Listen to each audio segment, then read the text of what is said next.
Nós vamos, continuando os estudos para homens nessa noite, né? Nós vamos continuar, nós vamos falar sobre um assunto que tem incomodado a igreja contemporânea, a igreja séria, né? A igreja que quer realmente uma postura correta diante de Deus, quer glorificar o nome do Senhor. Então a igreja tem se incomodado com algumas situações masculinas dentro da igreja. Então a gente vai estudar através da primeira carta de Paulo aos Tessalonicenses.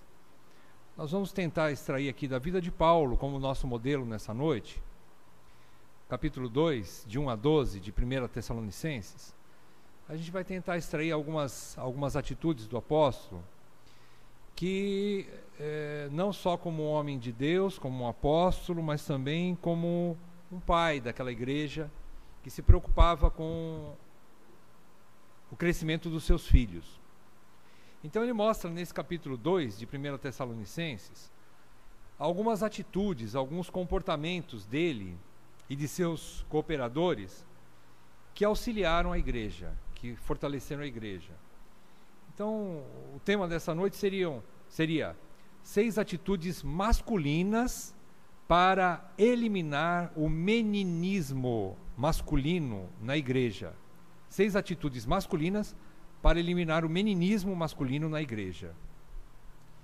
Vamos ler então 1 Tessalonicenses, capítulo 2, de 1 a 12. Diz assim: porque vós, irmãos, sabeis pessoalmente que a nossa estada entre vós não se tornou infrutífera. Mas, apesar de maltratados e ultrajados em Filipos, como é do vosso conhecimento, tivemos ousada confiança em Deus, em nosso Deus, para vos anunciar o Evangelho de Deus em meio a muita luta. Pois a nossa exortação não procede de engano, nem de impureza, nem se baseia em dolo. Pelo contrário, visto que fomos aprovados por Deus, a ponto de nos confiar Ele o Evangelho, assim falamos, não para que agrademos a homens, e sim a Deus, que prova o nosso coração. A verdade é que nunca usamos de linguagem de bajulação, como sabeis, nem de intuitos gananciosos. Deus disto é testemunha. Também jamais andamos buscando glória de homens, nem de vós, nem de outros. Embora pudéssemos, como enviados de Cristo, exigir de vós a nossa manutenção. Todavia, nos tornamos carinhosos entre vós, qual ama que acaricia os próprios filhos. Assim, querendo-vos muito, estávamos prontos a oferecer-vos não somente o Evangelho de Deus, mas igualmente a própria vida. Por isso que vos tornastes muito amados de nós. Porque vos recordais, irmãos, do nosso labor e fadiga, e de como noite e dia, labutando para não vivermos à custa de nenhum de vós, vos proclamamos o Evangelho de Deus.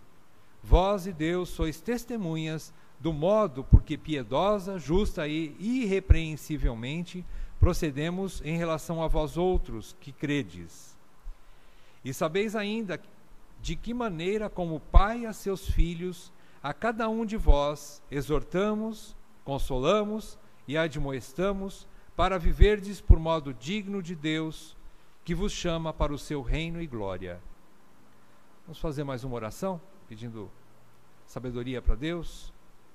Senhor, nós confiamos plenamente no ministério do Teu Espírito e nessa confiança, Senhor, pedimos que o Senhor aplique essas verdades dessa carta, dessa postura do apóstolo Paulo a nós como homens, pais de família e líderes na igreja e líderes em nossos lares, acima de tudo, que assim o Senhor nos capacite, nos treine, nos adestre para continuarmos, Senhor, sendo sal da terra e luz do mundo. Que o Senhor nos capacite, Senhor, a sermos fiéis a Ti, acima de qualquer outra autoridade.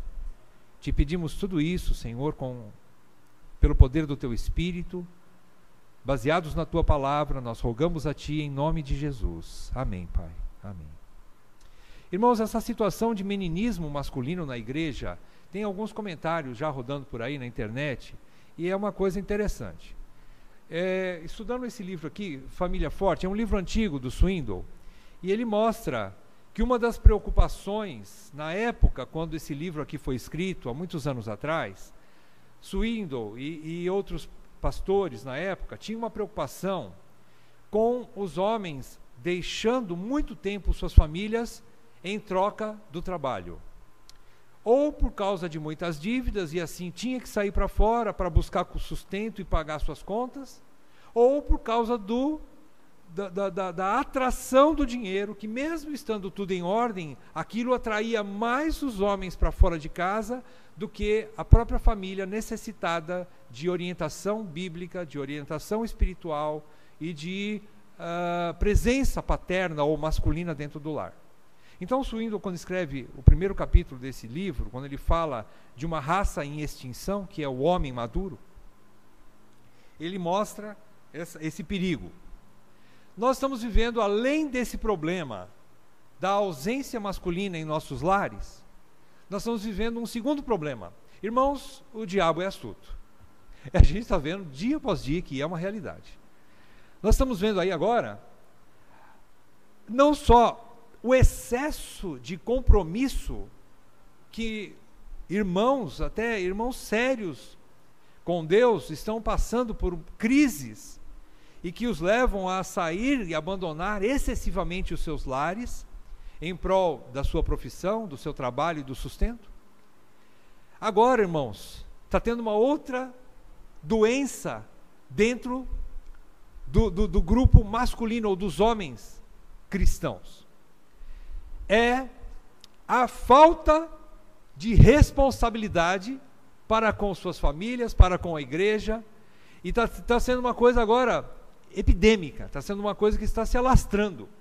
Alguns autores dizem que pastores meninos, apesar da idade, mas são pastores meninos, estão gerando filhos barbudos de idade, mas meninos como eles, porque não criaram responsabilidade, não querem assumir suas responsabilidades. Então eu acredito que essa passagem aqui da vida de Paulo nos ajuda a gente centrar a nossa vida. A gente precisa entender que são dois perigos, e nós não podemos abdicar a necessidade das nossas famílias e cruzar os braços e dizer assim, não, eu tenho que estudar a Bíblia o dia inteiro e pregar aqui em casa o dia inteiro e Deus proverá. A gente precisa tomar cuidado com isso. Existe um equilíbrio nisso.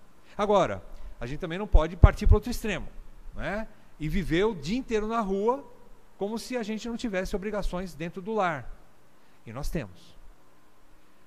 O segundo problema agora é essa situação, meus irmãos, que nós estamos vivendo uma geração de rapazes, de meninos, né, em suas idades, que estão trocando verdadeiros valores e verdadeiros homens trabalhadores, homens sérios, homens responsáveis, homens que assumem o seu papel, trocando por moleques que estão brincando de pastores, de líderes e de outros cargos dentro da sociedade, sem assumir responsabilidades, sem assumir o papel masculino dentro do lar, dentro da igreja e na sociedade. Está sendo um dano muito grande.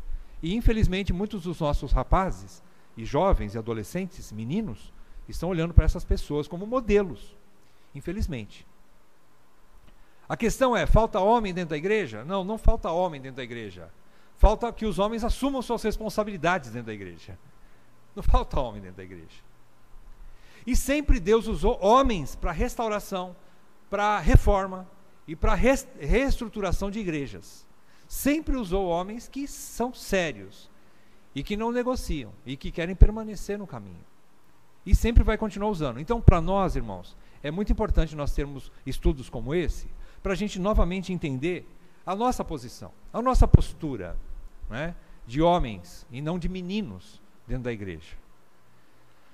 Então, esse trecho de Tessalonicenses aqui, eu extraí 6 pontos aqui, 6 atitudes masculinas que Paulo nos ensina E alguns líderes, alguns pastores usaram esse texto para colocar para nós como líderes de família, como chefes de família, que encaixa perfeitamente, pelo menos nesses 6 pontos. Talvez vocês possam extrair mais ainda, irem mais a fundo ainda e tirar mais pontos, mas pelo menos esses 6 já é o suficiente para a gente, baseando-se neles, a gente estar seguro da nossa postura masculina dentro da igreja, dentro das nossas casas e como homens lá fora da sociedade também, né?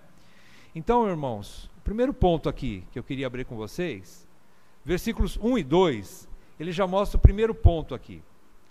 Versículos 1 e 2, Paulo diz que ele cria que a igreja iria gerar frutos, e a estada dele não foi infrutífera lá, mas ele, mesmo passando por problemas sérios, por maltratos e ultrajes em Filipos, como era do conhecimento dos tessalonicenses, eles, Paulo e seus cooperadores, tinham ousada confiança no nosso Deus,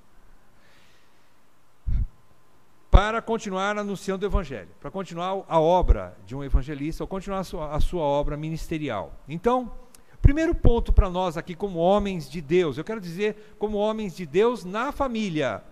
Quando a gente fala de homens de Deus, como eu já falei na reunião passada, terça-feira passada, nós não podemos dizer que homens de Deus só são os presbíteros de uma igreja, os diáconos de uma igreja. Homens de Deus são aqueles que andam nos caminhos de Deus. São líderes de suas famílias e que assumem seus papéis, independentemente do ofício na igreja.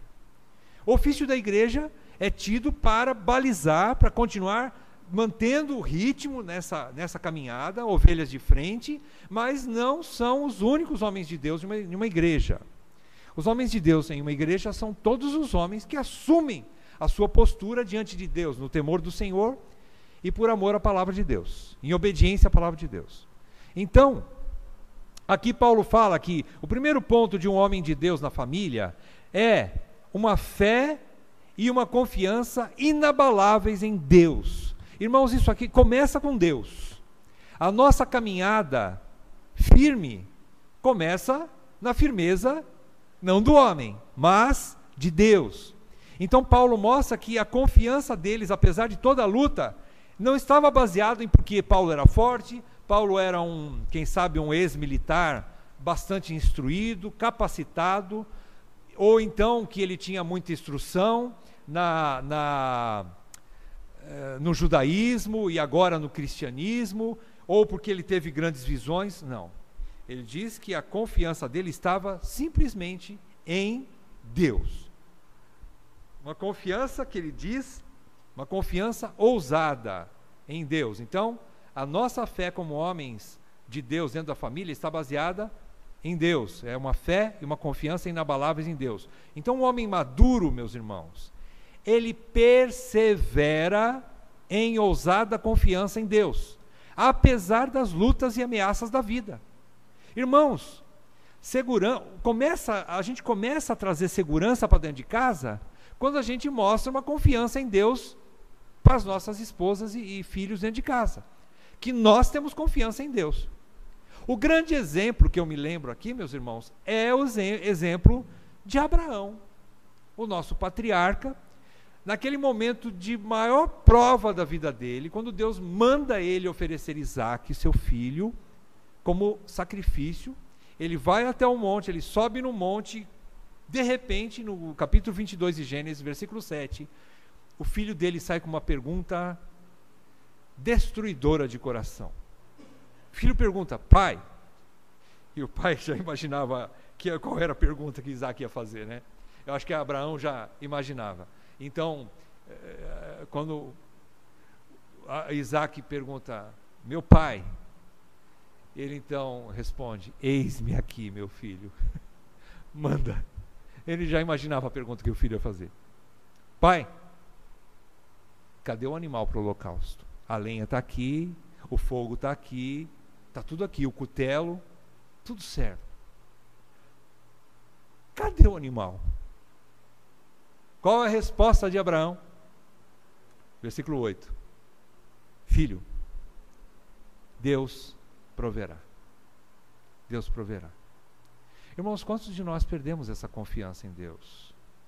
Quantos de nós ficamos às vezes mais ansiosos do que as nossas esposas, filhos, diante dos problemas da vida, diante das situações, das dívidas, dos compromissos que a gente não consegue cumprir em tempo hábil ou dentro de um prazo estipulado por um sistema que quer nos escravizar? É verdade. Mas uma pergunta que Abraão não tinha resposta, ou ele tinha uma resposta que ele não queria dar para Isaac naquela hora, mas ele lançou para Deus, e ele colocou sua fé toda em Deus, ele depositou em Deus, e isso lhe foi imputado por justiça, diz a palavra de Deus, porque ele confiou em Deus, e ele falou para o seu filho: Deus proverá, meu filho. Nós precisamos voltar a ter essa confiança em Deus, meus irmãos, para não entrarmos também em desespero nas situações da vida. Nós não somos isentos de situações difíceis, isso aí já está claro, todos vocês já sabem. Nós vamos passar periodicamente por crises sérias, e não é porque hoje a gente folga um pouco, não quer dizer que agora, daqui para frente, nunca mais vai ter, a gente vai ter outras crises. Isso quer dizer que nós precisamos estar constantemente depositando toda a nossa confiança em Deus. Então, o primeiro ponto é exercitar uma fé e uma confiança inabaláveis em Deus. Primeiro ponto aqui, que Paulo tinha, que nos ensina nessa noite. Somos nós, meus irmãos, que vamos levar essa fé inabalável para dentro de casa. Somos nós os homens fortes da nossa casa. Nós fomos chamados para ser alicerces dentro da nossa casa. Isso não está vinculado com força física ou com cultura. Isso está vinculado com fé. Mesmo que você tenha uma saúde precária, mesmo que você não seja um homem cheio de faculdades ou de cursos que podem amanhã galgar uma posição bastante estável na sociedade ou profissionalmente falando, não depende disso. A fé é independente de tudo isso. A fé é um relacionamento com Deus. Aliás, sem fé é impossível agradar a Deus. Se é impossível agradar a Deus, é impossível estabilizar uma família também. É impossível estabilizar uma família. Nós não podemos transmitir fé somente quando as coisas vão bem. Nós somos chamados para sermos transmissores da fé verdadeira e genuína e inabalável na hora de trevas, na hora das dificuldades. Nós precisamos de homens de Deus, novamente, que estão vivendo nessa seriedade e que confiam no Senhor. Ainda que a luz do fim do túnel não esteja apagada. Você nem está vendo o túnel ainda. Você nem está vendo a porta de saída, mas a luz acende no seu coração, porque você crê no Senhor, porque você confia no Senhor. E nós precisamos resgatar isso para nós. O primeiro ponto é esse, meus irmãos, uma fé e uma confiança inabaláveis em Deus. Segundo ponto, você encontra no versículos 3 e 4. Paulo diz que, pois nessa exortação, a nossa exortação não procede de engano, de impureza, nem de dolo. Pelo contrário, visto que fomos aprovados por Deus, a ponto de nos confiar a Ele o Evangelho, assim falamos, não para que agrademos a homens, e sim a Deus, que prova o nosso coração. O que é que Paulo quer dizer aqui? Ele quer dizer que ele traz um ensino baseado na palavra de Deus, independente dos desagrados aos outros. Irmãos, a fé de Paulo não está baseada no seu achômetro, e nem tampouco numa postura autoconfiante, uma confiança, digamos assim. Não, ele está baseado na palavra de Deus, e ele diz que o ensino dele é ensino baseado na palavra de Deus. Isso nos ensina que nós temos que ser ministradores da palavra de Deus dentro da nossa casa. Então essa exortação que não vem de engano, nem de impureza e nem de dolo. Ele está mostrando que ele está querendo levar não o seu achômetro para dentro da casa dele. Ele não está querendo enrolar a esposa dele ou seus filhos. Ele não está querendo vender uma imagem para sua família. Ele não está querendo expor para sua família uma situação que não tem uma base bíblica. Mas ele quer mostrar que o ensino dele não é impuro, não é oriundo de engano e nem de dolo nenhum. É simplesmente a própria palavra de Deus. Ele menciona que ele estava credenciado por Deus para fazer isso, como um homem, como um apóstolo. Ele diz, fomos aprovados por Deus. Irmãos, cada um de nós, no momento do nosso casamento, já fomos credenciados por Deus como líder espiritual da nossa esposa. Efésios diz isso. Da maneira com que Cristo é o cabeça da sua igreja, o marido é o cabeça da esposa. Cabeça para quê? Para mandar nela? Não. Para ministrá-la, para lavá-la com a água da palavra, para amá-la como Cristo amou a igreja e a si mesmo se entregar por ela, para cuidar dela, para zelar dela e dos seus filhos, obviamente, né? Dos frutos do ventre dessa mulher. Então, meus irmãos, naquele momento nós já fomos credenciados por Deus para ser o ministrador, o mestre da palavra de Deus em nossos lares. Não levando engano, irmãos. Não inventando moda.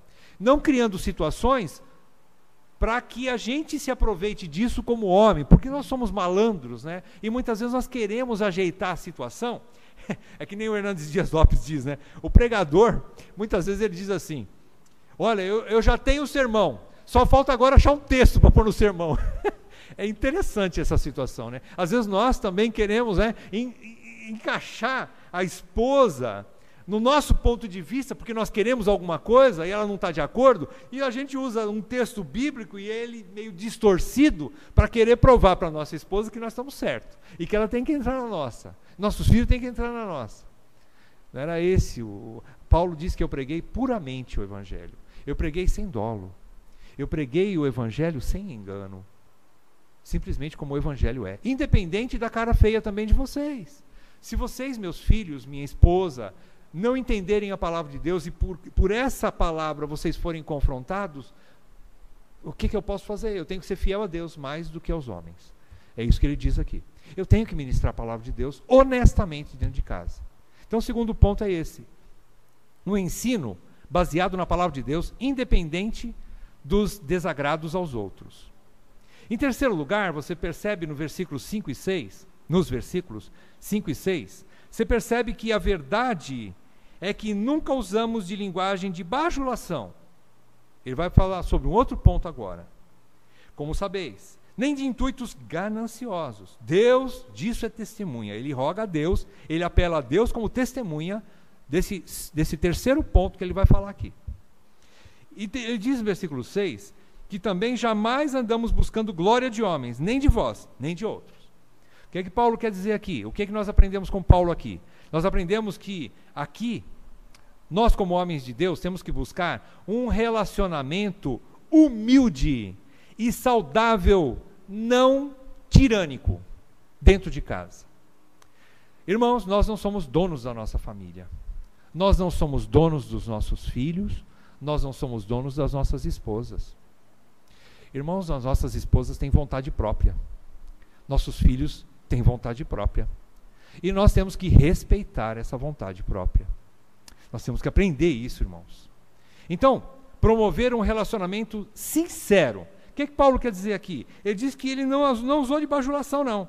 Como sabeis, com intuitos gananciosos. Ganância aqui, ele quer dizer assim, em prol de mim mesmo. É quase igual o segundo ponto, mas esse aqui é um terceiro. Paulo parece que quis aprofundar um pouco mais. Ganância quer dizer alguma coisa assim, eu sou o centro das atenções dentro de casa e todo mundo me serve aqui. Todo mundo aqui é obrigado a fazer o que eu quero e o que eu mando. Não, não é assim que Paulo diz aqui. Ele diz que não é por ganância aqui. Ele diz que aqui, nós como homens precisamos aprender a promover um relacionamento sincero. Irmãos, nós precisamos promover um relacionamento na luz. Bajulação com intuitos gananciosos é quando nós queremos dizer, mas não dizemos. Sabe quando é essa situação? A gente quer falar alguma coisa, mas a gente tem segundas intenções, então a gente manipula para que a verdade não venha à tona. Nós não somos sinceros, muitas vezes. Como pais, como maridos, nós às vezes não somos sinceros. Nós não somos honestos. Então aqui, nós temos que aprender isso, a promover esse relacionamento sincero, na luz, sem querer autopromoção ou domínio excessivo sobre os nossos comandados, irmãos. Nós não somos chamados para ser tiranos, déspotas, dentro dos nossos lares. Precisamos aprender isso de uma vez por todas. É assim que funciona.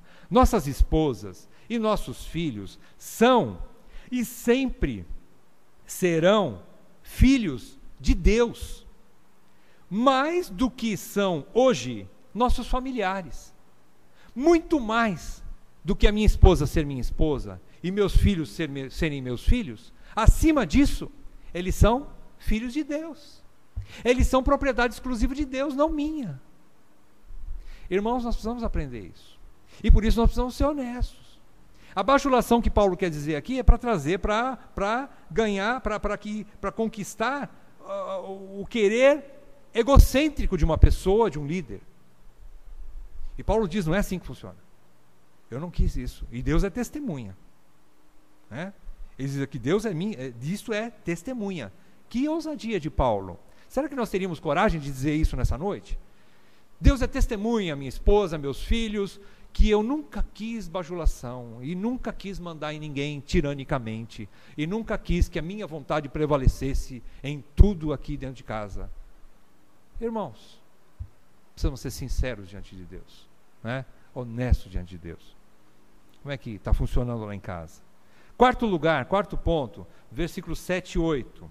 Paulo diz que embora pudéssemos, é lógico, a palavra de Deus dá garantia para um líder, e aqui a gente pode também aplicar para dentro do lar, embora pudéssemos, como enviados de Cristo, exigir de vós a nossa manutenção, todavia nos tornamos carinhosos entre vós, qual ama que acaricia os próprios filhos. Assim, querendo-vos muito, estávamos prontos a oferecer-vos não somente o Evangelho de Deus, mas igualmente a própria vida. Por isso que vos tornastes muito amados de nós. O que é que Paulo quer dizer aqui?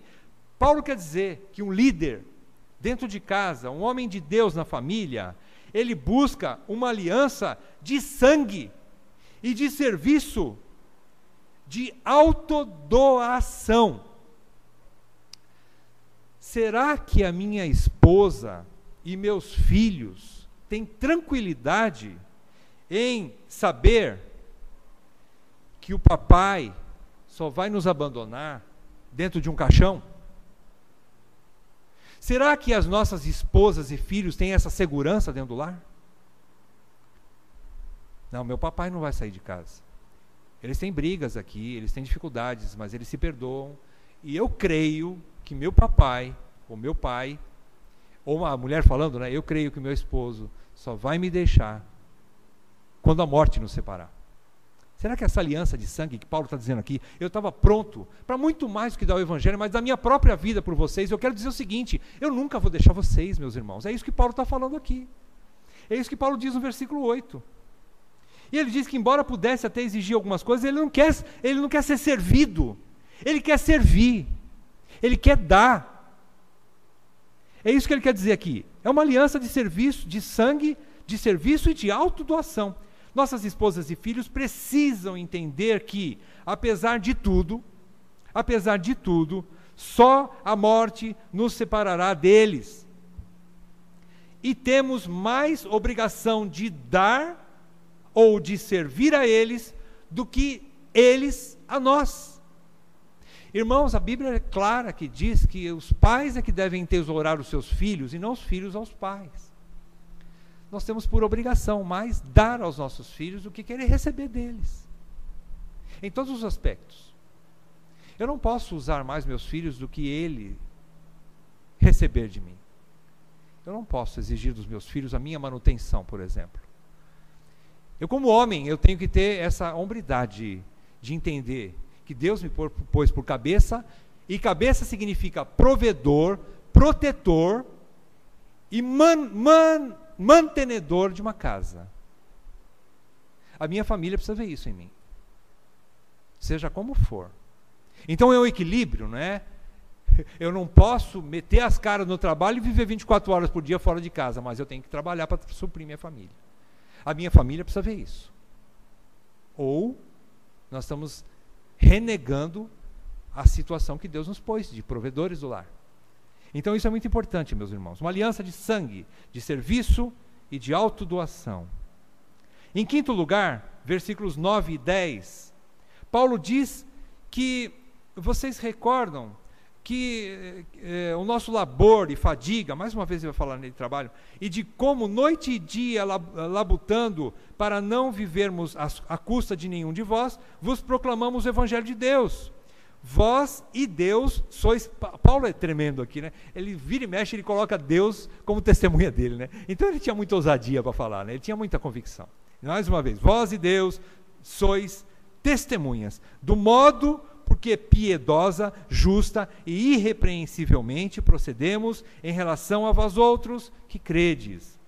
Em quinto lugar, então, o que é que Paulo está querendo dizer aqui? Ele está querendo mostrar para nós, irmãos, um procedimento abnegado de trabalho incessante que serve de modelo familiar. Aqui, ele está mostrando, ele está se colocando, reforçando o que ele já falou anteriormente, nos versículos 7 e 8, ele está mostrando que o labor dele, que o trabalho dele e a fadiga dele era para não ser pesado para os seus filhos na fé. Ele compreendia que a situação era ruim naquela época, que a economia era desfavorável naquela época e ele não queria ser pesado para ninguém. Então ele trabalhava e pregava o Evangelho. Ele fazia as duas coisas. Noite e dia. Como testemunha, né? Como testemunha, exatamente. Então aqui, meus irmãos, a gente percebe um procedimento abnegado de trabalho incessante e que serve de modelo familiar. Ele está querendo dizer para os filhos deles, para os filhos de Paulo, filhos na fé, obviamente, né? Paulo não foi casado e não teve filhos, né? Na carne, mas teve muitos, inúmeros filhos na fé, né? E a igreja de Tessalônica era uma igreja filha de Paulo, digamos assim. Os irmãos eram filhos de Paulo. E Paulo está ensinando para eles, olha, a gente precisa trabalhar. Eu estou dando um exemplo para vocês. A gente precisa trabalhar e isso tem que servir de modelo. Eu estou dando exemplo para vocês, né?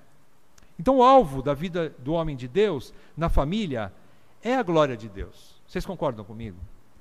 O meu alvo, o seu alvo, como homem de Deus, acima de tudo, dentro de casa também, é glorificar a Deus. Como é que nós glorificamos a Deus? Isso se comprova na formação de valores cristãos dentro de sua casa, ensinados através do exemplo. Nós só ensinamos valores, ou melhor, nós ensinamos e reforçamos valores cristãos dentro de nossas famílias pelo exemplo e não só pelo falar e pelo ensino teórico, mas também pela postura, pelas atitudes, pelo nosso comportamento e pelo exemplo. Paulo está querendo dizer aqui para eles, que vocês, irmãos, vocês se lembram, ou seja, lembrem-se de nós, né? Não era só Paulo, tinha outros colaboradores, ele fala no plural, porque vos recordais, irmãos, do nosso labor e fadiga, e de como noite e dia labutando, para não vivermos à custa de nenhum de vós, vos proclamamos o Evangelho de Deus. Vós sois testemunhas disso, junto com Deus, né? Desse comportamento piedoso de Paulo e dos seus companheiros. Então isso é modelo, irmãos. Isso é modelo. Isso chama-se exemplo, né? Agora eu quero dizer para os irmãos uma coisa aqui. A gente precisa entender, muitas vezes, que cuidar das ovelhas é mais do que ensinar a Bíblia dentro de casa. Cuidar dos nossos filhos é mais do que isso. Nós precisamos entender isso. Como pais, eu preciso entender isso, você precisa entender isso. É mais do que simplesmente botar a Bíblia na mesa. Tem que botar pão e leite, de vez em quando arroz, feijão e carne, né? De vez em quando um suco, um refrigerante, e aí por diante, né? Nós precisamos botar essas coisas em cima da nossa mesa. Não só a Bíblia, não.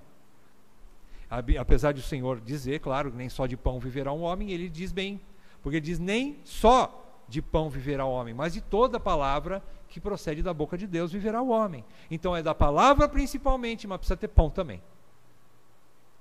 Senão, nossa família não vai seguir modelo.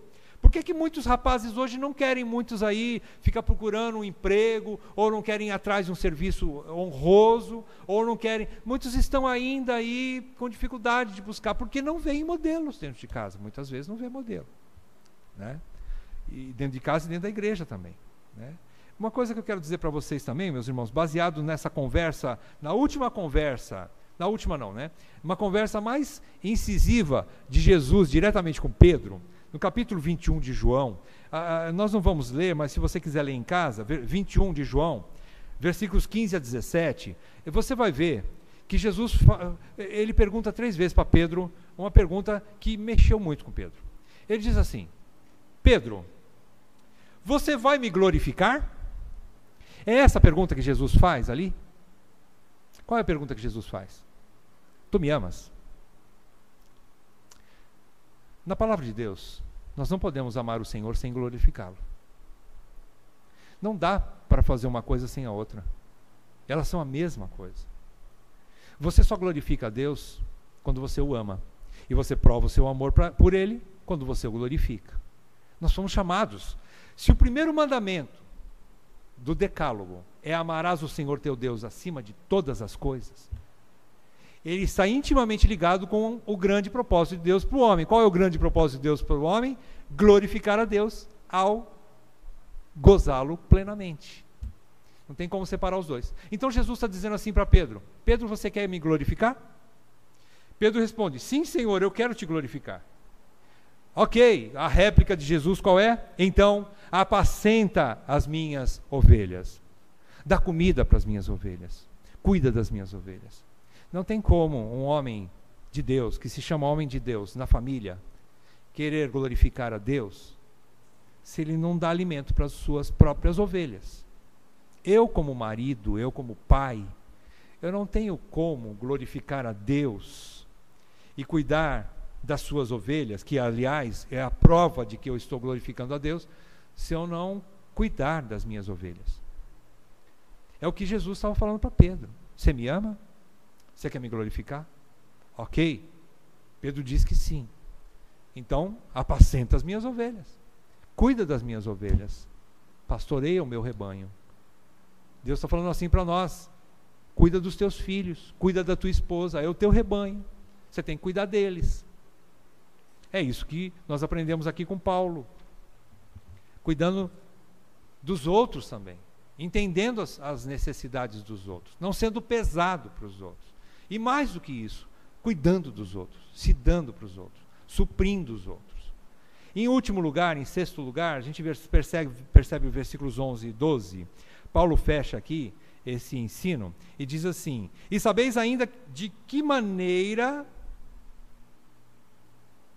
como pai a seus filhos, a cada um de vós exortamos, consolamos e admoestamos para viver por modo digno de Deus, que vos chama para o seu reino e glória. O que é que Paulo tinha interesse aqui nos seus filhos? Qual é esse último ponto aqui de Paulo, a última atitude dele que nos ensina? É uma atitude de carinho e confronto paternal amável, equilibrado e manso, para encaminhá-los para Deus. Irmãos, a minha esposa e meus filhos não vivem para minha honra e nem para minha glória. Minha esposa e meus filhos não são meus troféus. É muito bom quando nós temos famílias que andam nos caminhos do Senhor, que nunca pecam. Difícil, né? A Bíblia diz que não há um que não peque. Mas, se ainda assim acontecer isso, a glória não é nossa. A glória não é nossa.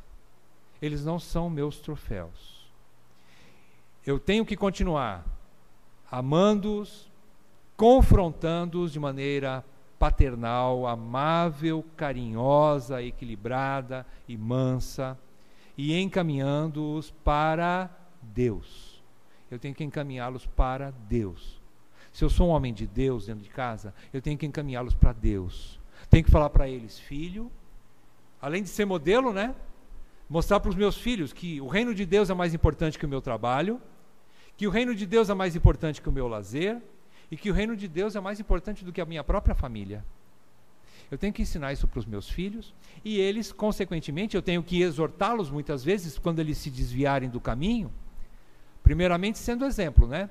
Em segundo lugar, dando bronca sim, mas sempre em amor.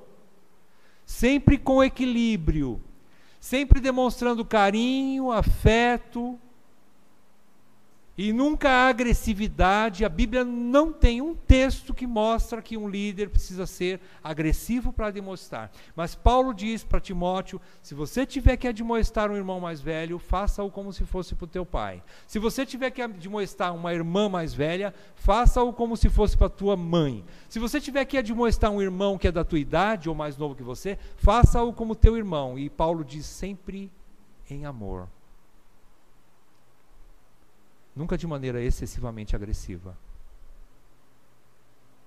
Nós temos na Bíblia o relato que Jesus usou sim de chicote para exortação daqueles hipócritas que estavam no templo. É uma situação bastante extrema, em primeiro lugar. Em segundo lugar, que é a única situação que Jesus usou o chicote ali. Mas na maioria das vezes você vê ele confrontando os hipócritas. Meu irmão, tua esposa, teus filhos e teus irmãos em Cristo não são hipócritas. Não estão vendendo ou fazendo do reino de Deus barganha. Então nós não precisamos partir para esse extremo de necessidade de corrigi-los. Tem que ter muita cautela na correção. Paulo diz aqui: eu fiz isso, mas eu fiz com muito amor. Eu fiz de maneira como um pai a seus filhos, a cada um de vós. Exortamos, consolamos e admoestamos, para que vocês vivam por modo digno. Muitos podem se ferir, muitos dos nossos filhos podem se ferir pela excessividade das nossas críticas, das nossas broncas e das nossas admoestações, né, ou exortações excessivas. Podem desanimar para o reino de Deus, meus irmãos. Podem desanimar. Pode ficar à beira do caminho por causa da nossa própria conduta excessivamente hostil, agressiva e desequilibrada. Então o exemplo do homem, fechando aqui o sexto ponto, né, uma atitude de carinho e confronto paternal, amável, equilibrado e manso, para encaminhá-los para Deus. O exemplo do homem de Deus vai ser imitado, irmãos, eu creio nisso. O exemplo do homem de Deus vai ser imitado. O viver de modo digno precisa ser transmitido às outras gerações de homens. Paulo fecha aqui mostrando que essa maneira com que ele se comporta, ele admoesta, para que os tessalonicenses também se comportem dessa forma, porque eles também foram chamados para o reino de Deus. Paulo não está querendo dizer assim: olha, eu estou aqui dentro do reino de Deus, eu estou querendo puxar vocês para dentro. Não, ele já sabe que os tessalonicenses são filhos de Deus, são eleitos, independente da fidelidade de Paulo ou não, eles são eleitos. E os nossos filhos são eleitos de Deus. Nossas esposas são eleitas de Deus. Já foram batizados, creram no Senhor Jesus. Independente da nossa fé, da nossa fidelidade. Mas ele está mostrando que precisa ser, então, encaminhado para novas gerações isso. E Paulo fecha, de uma maneira muito bonita, aqui o resultado disso, versículos 13 e 14. Ele mostra para nós os resultados aqui. Primeiro resultado, versículo 13, ele diz que outra razão ainda temos nós para incessantemente dar graças a Deus. 2 pontos. É que, tendo vós recebido a palavra que de nós ouvistes, que é de Deus, acolhesses não como palavra de homens, e sim como em verdade é a palavra de Deus, a qual com efeito está operando eficazmente em vós os que credes. Qual é o primeiro fruto que Paulo diz aqui, que ele colhe com alegria e dá graças a Deus? É porque eles ouvem Deus, eles veem Deus, e eles se submetem a Deus. Sabem distinguir a voz do verdadeiro pastor e dependem só do verdadeiro pastor e não do pai, e não do apóstolo. O apóstolo aqui desintegrou, ele sumiu. E os tessalonicenses, quando ouviam Deus, quando ouviam, viam exemplos que vieram de Deus. E eles não dependiam de Paulo como profeta tiracolo, eles dependiam de Deus. E o pai se alegra com isso, irmãos. Que pai cristão não se alegraria em ver seus filhos e suas esposas dependentes de Jesus Cristo? Irmãos, esse é o nosso alvo. Esse é o nosso alvo, né, como pai, como líder, encaminhá-los para Deus. Olha o resultado aqui. Paulo se alegrava e dá graças a Deus. Vocês estão ouvindo Deus e tem que ser assim mesmo. Não precisa bater palma para mim. porque isso não é lícito. O que tenho eu que mereça sua reverência? Eu sou só homem. Nem os anjos, vindos direto do lado do trono de Deus, quando vieram falar com João, lá em Apocalipse você vê isso, quando João se prostra aos pés dele, o anjo levanta João e fala assim: não, eu só sou teu conservo, eu só vim aqui para te servir, levanta-te, eu não sou digno de que você me adore. Os anjos, e nós, pecadores miseráveis, terríveis, egocêntricos, muitas vezes tiranos, queremos palmas, para quê? Não é lícito, irmãos. E as nossas famílias, quando olham para Deus e dependem de Deus, começam a caminhar dependentes de Deus, irmãos, isso traz um alívio tão grande para nós. Porque encaminhar os filhos nos caminhos do Senhor, como dizem Provérbios, ensina a criança no caminho em que deve andar, e ainda quando for velho não se desviará dele, é encaminhar na fé em Cristo. Agora, você não pode ficar 24 horas por dia do lado do teu filho. Consequentemente, ele pode pecar vez por outra. Mas se ele se arrepender e voltar para Cristo, aleluia, ele aprendeu os caminhos do Senhor, ele não abandonou o Senhor. Ele não abandonou o Senhor, meu irmão. Isso é alegria para um pai, vendo um filho se arrependendo de seus pecados. Se há festa no céu, há festa lá em casa também, quando um pecador se arrepende. Uma esposa pede perdão por um pecado que ela cometeu, né? Isso é maravilhoso, irmãos. É maravilhoso. Então, em segundo lugar, o segundo resultado aqui é que, versículo 14, ele diz que tanto é assim, irmãos, que vos tornastes imitadores das igrejas de Deus existentes na Judéia em Cristo Jesus, porque também padecestes da parte dos vossos patrícios as mesmas coisas que eles, por sua vez, sofreram dos judeus. O que Paulo está falando? A igreja da Judéia, de Samaria, da Judéia, principalmente da Judéia, foi uma igreja que sofreu muito por causa da perseguição dos judeus. Vocês se lembram disso, não é mesmo? Nós falamos domingo passado. A igreja sofreu perseguição. O lugar menos provável para o crescimento da igreja era Jerusalém. E foi lá que Deus começou a igreja, para mostrar o seu poder, não é? Mas eles foram perseguidos pelos próprios judeus, pelos próprios patrícios. Os tessalonicenses foram perseguidos pelos próprios tessalonicenses. A igreja foi perseguida lá na cidade de Tessalônica. E qual é a alegria de Paulo, então, na perseguição? A alegria de Paulo é ver que eles ficaram firmes. A melhor coisa que tem é gerar filhos fortes, fortes na fé, que vão passar por lutas, mas não ficam de mimimi em casa. Se levantam, buscam forças, choram, lamentam. Não é fácil viver num mundo hostil, principalmente para um jovem. Mas quando eles se levantam e continuam caminhando com o Senhor, é alegria para os pais.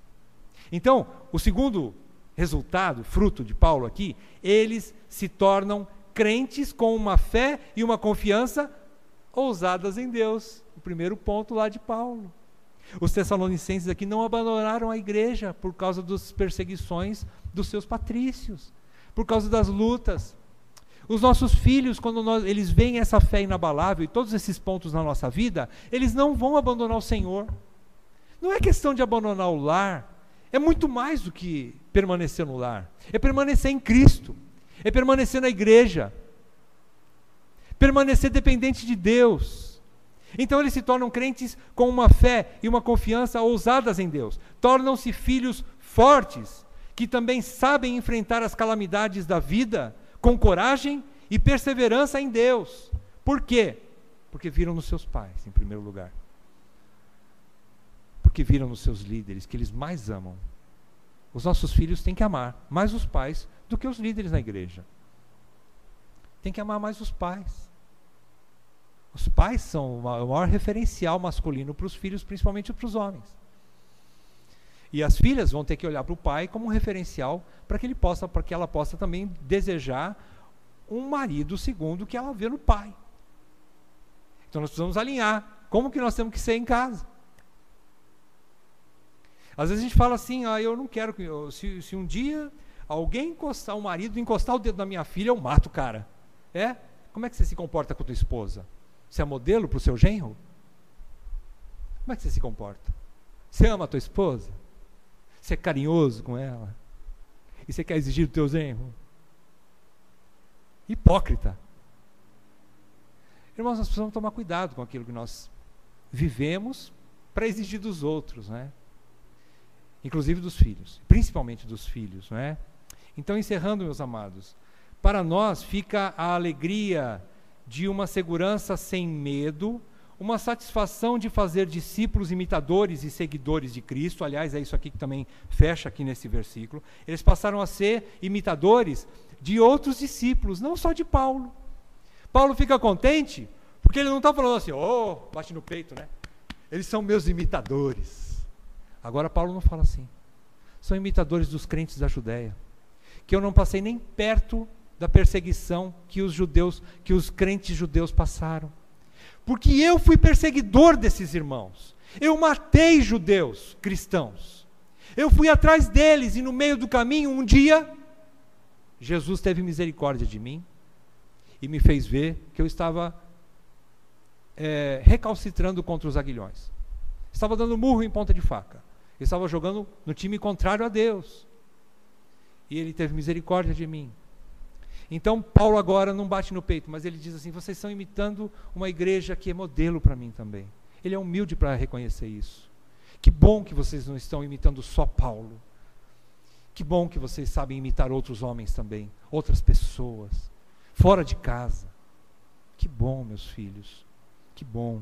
Então Paulo tem alegria, que eles eram imitadores, é uma satisfação de fazer discípulos, imitadores e seguidores de Cristo. Nós desfrutamos, por fim, de total liberdade e senso de missão cumprida, sem inveja, sem disputa, sem concorrência, nem holofotes sobre nós, mas todas as honras e toda a gratidão tributadas a Jesus Cristo, o Senhor da igreja e das nossas famílias. E por fim é isso, irmãos, nós damos graças a Deus, porque os nossos filhos, em muitas vezes, não seguiram os nossos passos. Muitas vezes, graças a Deus. Isso é bom, isso é muito bom. Então, meus irmãos, como título, né, talvez alguns de vocês não saibam, o que é que significa esse perigo desse meninismo masculino dentro da igreja? Eu fiz só um resuminho aqui, uma frase ou duas frases, para a gente tentar resumir o que significa esse meninismo dentro da igreja, que nós precisamos combater com unhas e dentes. Nós precisamos combater com toda a nossa força masculina. E é com postura masculina mesmo.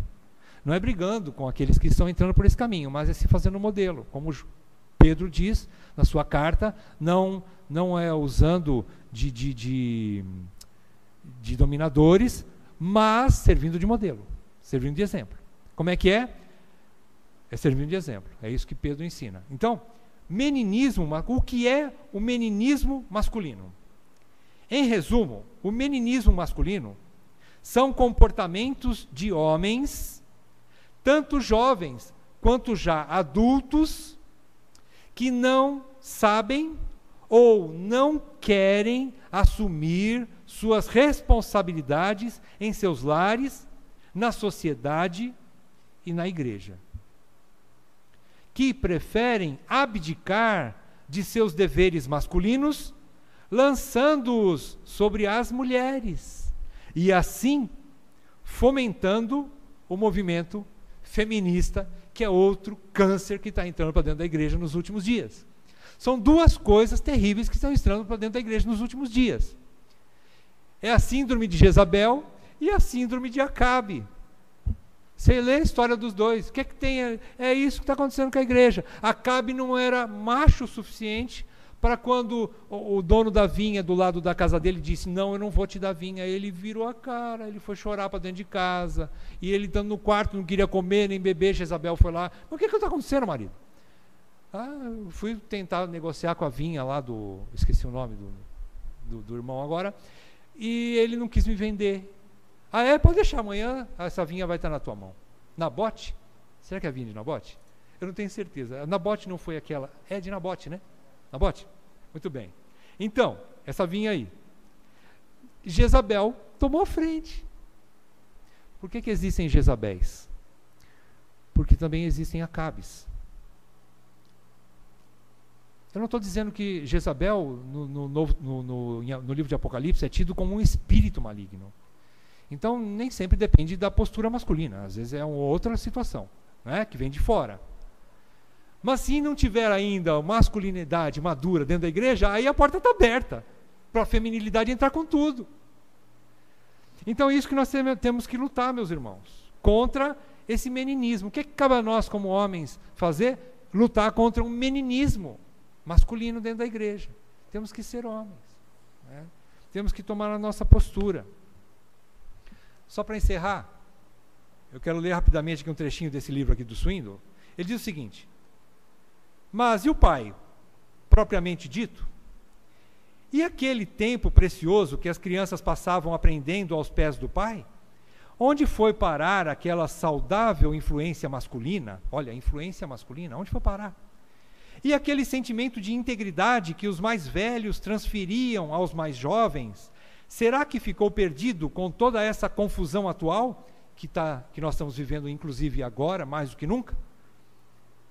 O inimigo tem conquistado uma trágica vitória que nenhuma igreja, ou escola, trabalho, esporte, terapia de grupo ou hobby é capaz de superar totalmente. Estou me referindo ao surgimento da figura do pai ausente, naquela época que Swindoll escreveu. Era uma situação, o pai que não parava mais em casa, por conta do trabalho e de outras atividades. Mas agora nós temos, além dessa aqui, temos a meninice, meus irmãos. Mais um problema para ser enfrentado. Vamos lá, pais. Ele faz um convite. Vamos lá, pais. Vamos liderar uma revolução. Ele faz um convite aqui. Vamos nos recusar a ouvir as sugestões do sistema. Vamos começar dizendo não para tudo aquilo que nos empurra cada vez mais longe daqueles que mais precisam de nós. Não vamos nos esquecer que o maior presente que podemos dar aos nossos filhos, enquanto vivermos, é a nossa presença ao lado deles, influenciando-os em suas decisões. E uma magnífica recordação de nossa vida depois que nós partirmos. Você não é perfeito? Qual a novidade nisso? Você não sabe exatamente como conseguir isso? Bem-vindo ao clube. Swindoll está falando isso aqui. Um pastor.